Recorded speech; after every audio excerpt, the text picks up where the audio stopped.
Hello friends, now let us talk about Njörðr, Skadi, and Ullr, the gods of summer and winter. This chapter is based on Snorri Sturluson's prose Edda and other ancient sources. Let us begin. Some myths name Odin's sons as these deities, but they offer little detail. However, ancient Norse poets frequently speak of Njörðr and Skadi as the true lords of summer and winter. In the calm season, when the warm winds blow, the sea is at its calmest, and the sun climbs highest in the sky. During the warmer months, many gods and giants visit Njörðr to enjoy the summer weather in the company of their host. Njörðr, the summer god, loves nothing more than feasting and merriment.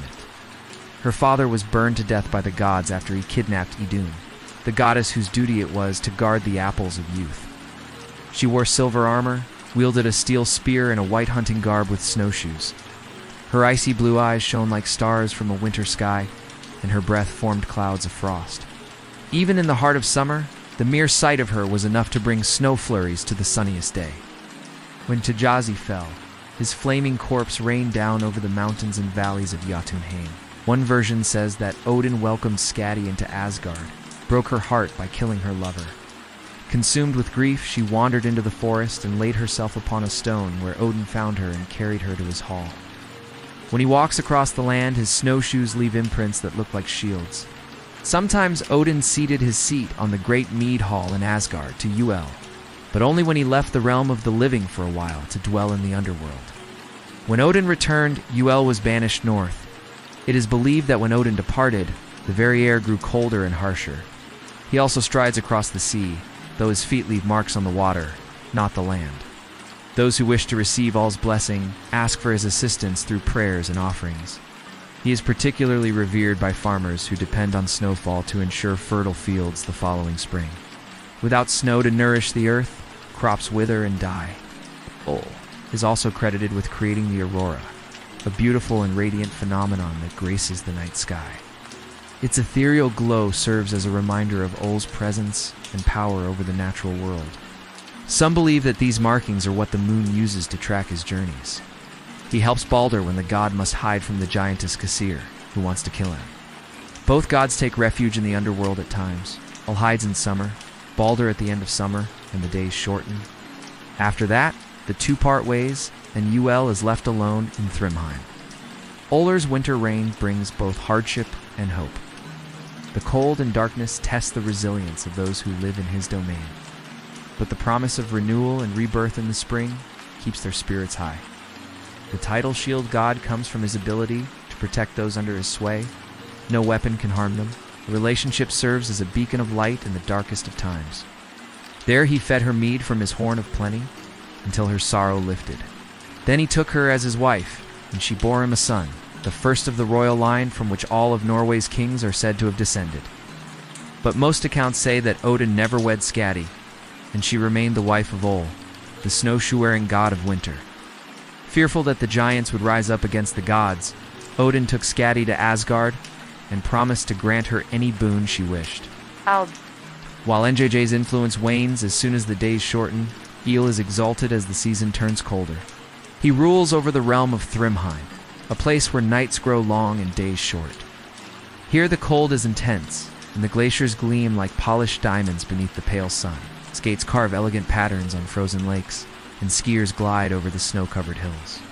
Under Ullr's watchful eye, hunters pursue their quarry across the wintry wastelands.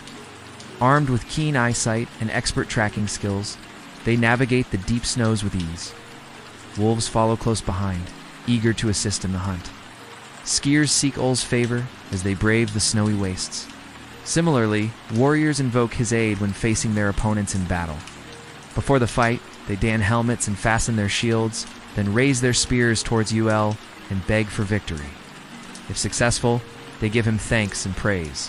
It is a time of bounty for those who dwell by the sea. The summer god Njörðr reigns supreme during this time. The farmers whose fields grow along the fjords and coasts can reap great harvests under his blessing. However, she had no intention of accepting their offerings. "A life for a life," she said, "is what I demand. For my father was slain, and none could defend him except the coward Heimdall, who sounded the alarm.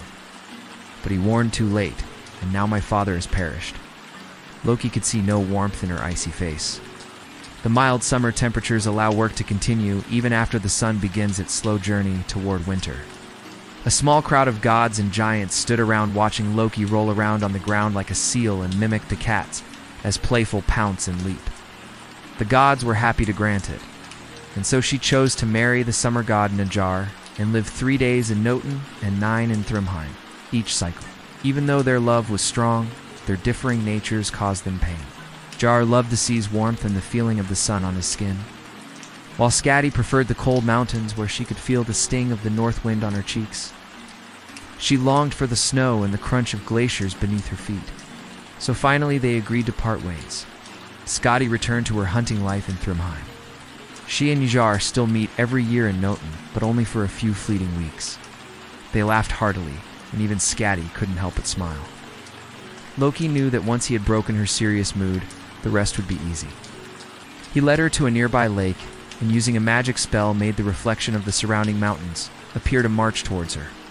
Terrified, she fled to a cave where Loki transformed himself into a toad and hopped inside. Startled, she struck him with her spear. But since he had taken the form of a harmless creature, she felt remorse. And so Loki returned to his original form, and the two quickly became friends. Norse mythology tells conflicting tales about which gods hold dominion over summer and winter. He dwells in Njörðr, his coastal palace located near where the river Njörðr flows into the sea. There he calms the wild waves stirred by Ullr, the sea god. As the god of sea winds, Njörðr can influence weather and the tides. Sailors and fishermen invoke him for safe journeys. In return, Njörðr expects respect. Ingar, he demands a share of every fish caught. And Njörðr, a Vanir god, came to Asgard as a hostage after the Aesir-Vanir War. When the winds die down, fishing and sailing become difficult. In the calmer summer months, the people find it easy to travel across the sea to the various islands. He wears a short green tunic that may be adorned with shells or seaweed and a brown sombrero. Eagle feathers often crown his head. Though sometimes he appears as an old man with a long white beard, hair, and eyebrows in Njörðr has 2 wives. A giantess named Note gives the name to his home. Their son is Freya, a fertility god whose sister is Freya. After Note's death, Njörðr wed his second wife, Skadi. Njörðr is strikingly handsome in his prime. Skadi is the daughter of the storm giant Tjazi. Skadi, although a giant's daughter, was radiant with beauty. The gods thought it best to make peace with the giantess' daughter and sent Loki to negotiate with her. So he sought to ease her anger by amusing her with a cat's antics. Now seeing that she had lost her cause for vengeance, Skadi asked for a new boon. Some tales say that after parting from Njörðr, Skadi wed another, the formidable winter god Ullr. Their union is a harmonious one. Both love the winter chill and are happiest when snow glistens on the landscape. Is also called the shield god. After Skathi and Ullr were wed, Ullr became the sole ruler of Thrymheim, whereas Njörðr always ruled over Noten with Skadi. Ullr's snowshoes, which resemble shields, enable him to travel swiftly over land and water. Ullr is tied to Baldur, the light god, as a friend in hardship. Ullr and Baldur are linked together in a series of interconnected myths that explore themes of friendship, loyalty, and courage. Thank you for watching.